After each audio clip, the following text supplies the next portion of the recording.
faut que nous puissions mettre nos relations économiques à la bonne hauteur, c'est-à-dire profiter de ce souhait des Égyptiens de travailler avec la France, de renforcer les investissements en provenance de France, c'est ça le défi.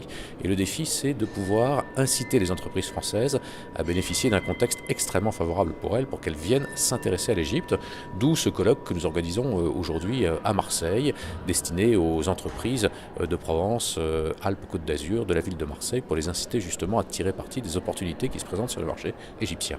C'est le moment d'investir en Égypte, de travailler avec l'Égypte, pas forcément investir, de faire des affaires. Et il y a cette volonté d'éradiquer la bureaucratie, la corruption.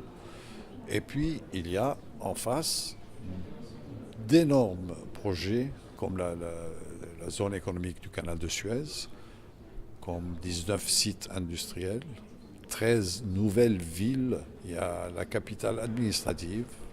Donc, le conseil serait, allez-y, aux entreprises françaises, allez-y. People can come to Egypt, create their own business, distribution. Through Egypt, you can go to 2 billion consumers around the world.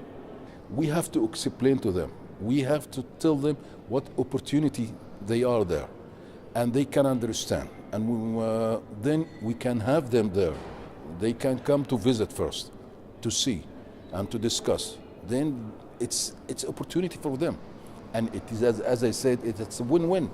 On s'intéresse à l'Égypte parce que l'Égypte, qui est un pays important avec 100 millions d'habitants, avec des questions de sécurité alimentaire, une économie agricole importante, est un lieu idéal pour développer un marché de gros. Ce forum qui est organisé par l'ambassade de France et puis par la Chambre de commerce, c'est important parce qu'on y rencontre des gens, donc justement de pouvoir connaître de nouveaux acteurs, de nouveaux partenaires potentiels, qu'ils soient égyptiens ou français, c'est important pour faire réussir ce genre de projet.